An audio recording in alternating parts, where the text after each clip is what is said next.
तो चलिए आज बात करते हैं इतिहास की एक ऐसी कहानी की जो सिर्फ एक जहाज के डूबने की कहानी नहीं है।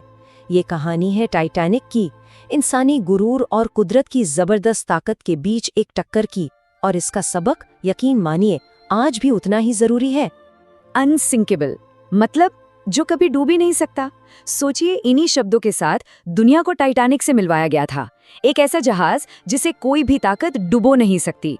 और यही दावा बाद में जाकर इस पूरे हादसे की सबसे बड़ी, सबसे दुखद विडंबना बन गया, क्योंकि ये जहाज अपनी पहली ही यात्रा पर समंदर में समा गया। देखिए ये सब हुआ कितनी तेजी से। 10 अप्रैल को एक जहाज जश्न और उम्मीदों से लबालब अपनी यात्रा पर निकलता है और महज 4 दिन बाद अटलांटिक की बर्फीली गहराइयों में खो जाता है।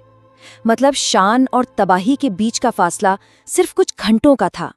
तो चलिए कहानी के उस हिस्से से शुरू करते हैं जब टाइटैनिक सिर्फ एक जहाज नहीं था, बल्कि इंसानी तरक्की का एक बहुत बड़ा सिंबल माना जा रहा था। जब टाइटैनिक साउथहैम्पटन से अपनी पहली यात्रा के लिए निकला ना, तो माहौल किसी त्योहार से कम नहीं था। इसे उस जमाने की इंजीनियरिंग का एक करिश्मा, एक चमत्कार माना जा रहा था।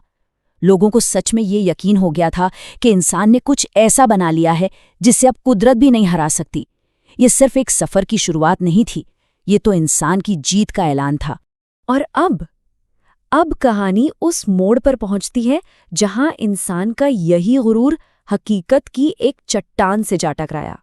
एक ऐसी टक्कर जिसने सब कुछ हमेशा के लिए बदल दिया। पता है, ये पूरा हादसा टाला जा सकता था। कैप्टन विलियम मर्डो को साफ साफ चेतावनी मिली थी कि आगे का रास्ता आइसबर्ग्स यानी बर्फ के बड़े बड़े पहाड़ों से भरा हुआ है।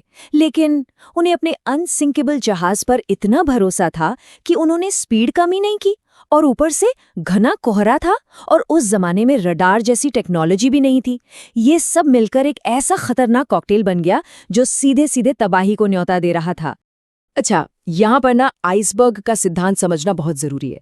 देखिए, बर्फ का जो पहाड़ हमें पानी की सतह पर दिखाई देता है ना, वो असल में सिर्फ एक धोखा है, एक छलावा। असली और कहीं ज्यादा बड़ा खतरा हमेशा पानी के नीचे छिपा होता है। और ये आंकड़ा सच में चौंकाने वाला है। किसी भी आइसबर्ग का सिर्फ 10% हिस्सा पानी के ऊपर दिखता है, जबकि 90% हिस्सा नीचे छिपा होता है। अब जरा सोचिए, टाइटैनिक के सामने जो चट्टान थी वो पानी के ऊपर से ही कोई 3 मंजिला इमारत जितनी ऊंची दिख रही थी। इसका सीधा सा मतलब ये हुआ कि पानी के नीचे करीब करीब 27 मंजिला बिल्डिंग जितना बड़ा बर्फ का पहाड़ था। और बस यहीं पर टाइटैनिक की अपनी ही ताकत, उसकी अपनी ही विशालता उसकी सबसे बड़ी दुश्मन बन गई। जब तक वो बर्फीला पहाड़ नजर आया तब तक बहुत बहुत देर हो चुकी थी। जहाज इतना बड़ा था और इतनी तेज रफ्तार पर था कि उसे उस जानलेवा टक्कर से बचा पाना नामुमकिन था।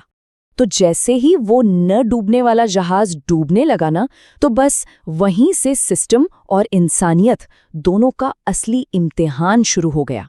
अब कहानी का फोकस उस अफरा तफरी पर है, उस हाहाकार पर है जो लाइफ बोट्स पर मच गया था। और यहाँ हमें समाज का एक बहुत कड़वा सच 2 बिल्कुल अलग अलग तस्वीरों में देखने को मिलता है। शुरुआत में जब सबको लग रहा था कि हालात काबू में हैं, तो पहले दर्जे के अमीर पैसेंजर्स को बड़े आराम से लाइफ बोट में उतारा गया। सोचिए, 20 लोगों की क्षमता वाली नाव में सिर्फ 4 या 5 लोग, ताकि उन्हें कोई तकलीफ ना हो। लेकिन जैसे ही मौत का डर सब पर हावी हुआ और भगदड़ मची, उन्हीं नावों में 50-50 लोगों को जानवरों की तरह ठूस दिया गया। नतीजा, कई नावें ज्यादा वजन की वजह से पलट गई। जहाज का डूबना तबाही का अंत नहीं था, वो तो एक और दर्दनाक चैप्टर की बस शुरुआत थी। बहुत से ऐसे लोग थे जो जहाज से तो किसी तरह बच निकले, लेकिन समंदर की बेरहमी से नहीं बच पाए। जैसा कि हम देख सकते हैं, मौत की वजह सिर्फ डूबना नहीं था।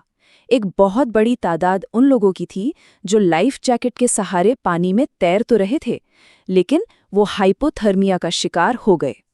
आसान भाषा में कहें तो उनके शरीर का तापमान ठंड की वजह से इतना गिर गया कि उन्होंने दम तोड़ दिया।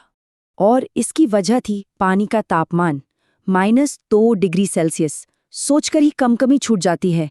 इतने ठंडे पानी में इंसान का शरीर बस कुछ ही मिनटों में जवाब दे जाता है। बचना लगभग नामुमकिन था। और अब इस कहानी का शायद सबसे दिल दहला देने वाला हिस्सा, पास से एक और जहाज गुजर रहा था। उस जहाज ने टाइटैनिक से मदद के लिए छोड़े गए रॉकेट देखे भी, लेकिन उन्होंने इसे क्या समझा? किसी अमीर पार्टी की आतिशबाजी। और वो जहाज मदद के लिए रुकने की बजाय बस आगे बढ़ गया।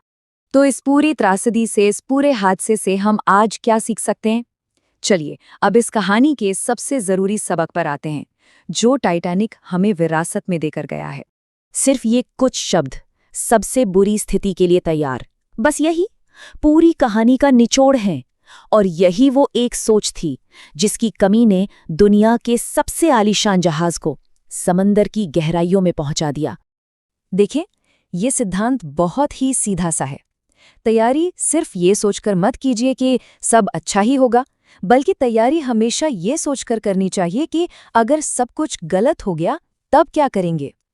टाइटैनिक पर हर एक यात्री के लिए लाइफ बोट्स थी ही नहीं। क्यों? क्योंकि बनाने वालों ने कभी सोचा ही नहीं कि इनकी जरूरत पड़ भी सकती है।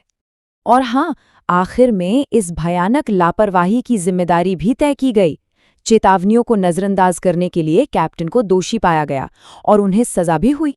तो ये पूरी कहानी हमें एक बहुत ही जरूरी सवाल पर लाकर छोड़ती है कि ओवर कॉन्फिडेंस यानी अति आत्मविश्वास से भी बड़ी गलती क्या हो सकती है।